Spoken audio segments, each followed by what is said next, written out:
नमस्कार. आज आपण एका खूप महत्त्वाच्या ग्रंथाकडे वळणार आहोत, भगवद्गीता. अगदी.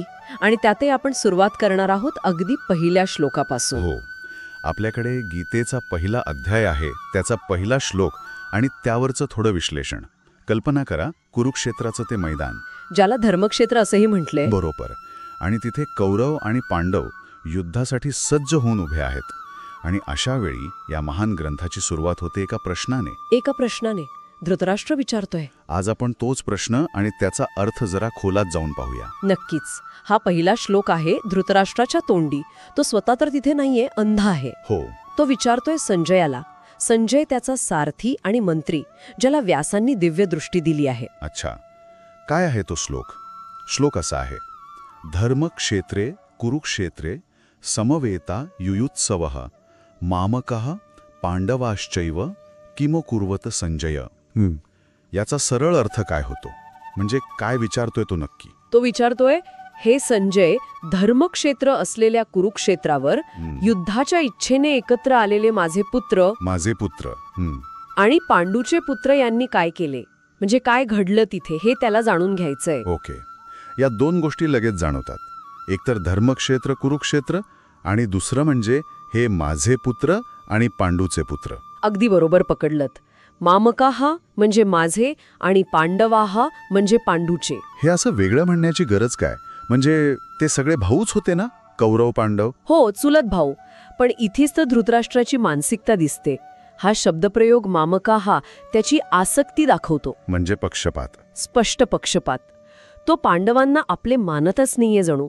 युद्ध सुरू होण्याआधीच त्याच्या मनात ही भिंत आहे, माझे विरुद्ध त्यांचे. बापरे. म्हणजे हा फक्त युद्धाबद्दलचा प्रश्न नाहीये, तर त्याच्या मनातल्या विभाजनाचं, मोहाचं प्रतिबिंब आहे. ही जी माझे तुझेपणाची भावना आहे ना, तीच पुढे गीतेतल्या अनेक चर्चांचं मूळ बनते. खरंय. ही असुरक्षितता पण असेल कदाचित, की पांडव जिंकतील की काय. नक्कीच. त्याला उत्सुकता आहे, पण ती तटस्थ नाहीये. ती चिंतेतून आलेली आहे. आपल्या मुलांचं काय होईल याची चिंता. आणि मग हा दुसरा शब्द धर्मक्षेत्र, कुरुक्षेत्राला असं का म्हटलंय? फक्त जागेचं नाव आहे की अजून काही अर्थ आहे? नाही, हे फक्त जागेचं नाव नाही. याला एक मोठा नैतिक आध्यात्मिक अर्थ आहे. अच्छा, तो काय? धर्मक्षेत्र म्हणजे अशी भूमी जिथे धर्माची परीक्षा होती, जिथे केलेलं कर्म चांगलं किंवा वाईट जास्त प्रभावी ठरतं असं मानलं जातं. ओके. म्हणजे हे युद्ध फक्त राज्यासाठी नाहीये, तर हे धर्म आणि अधर्म यांच्यातला संघर्ष आहे, हे या एका शब्दातून सूचित होतंय.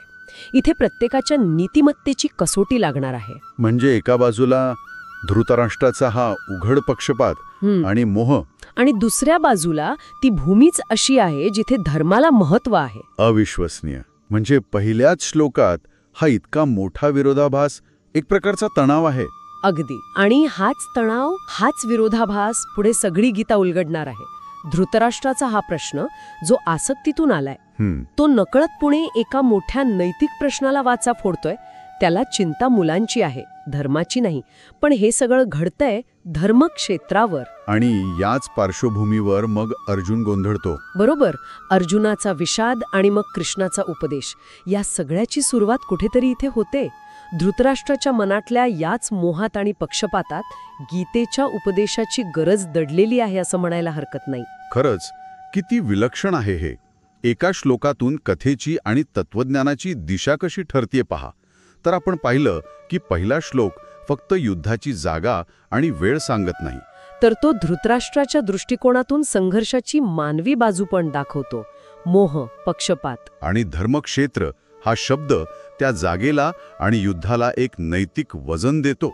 आणि शेवटी एक विचार करण्यासारखा मुद्दा उरतोच. तो कोणता? की धर्म, कर्तव्य, अलासक्ती याबद्दल बोलणाऱ्या ग्रंथाची सुरुवातच एका व्यक्तीच्या इतक्या तीव्र आसक्तीतून आणि पक्षपातातून आलेल्या प्रश्नाने व्हावी. यात काय अर्थ असेल? विचार करण्यासारखा प्रश्न आहे. स्वतःच्या मुलांबद्दलची चिंता आणि वैश्विक कर्तव्य. जो सुरुवातीचा बिंदू आहे, ही मानसिकता, ती आपल्याला आपल्या आयुष्यातल्या कर्तव्याबद्दल आणि आसक्तीबद्दल विचार करायला लावते का? हा प्रश्न प्रत्येकाने स्वतःला विचारायला हवा कदाचित.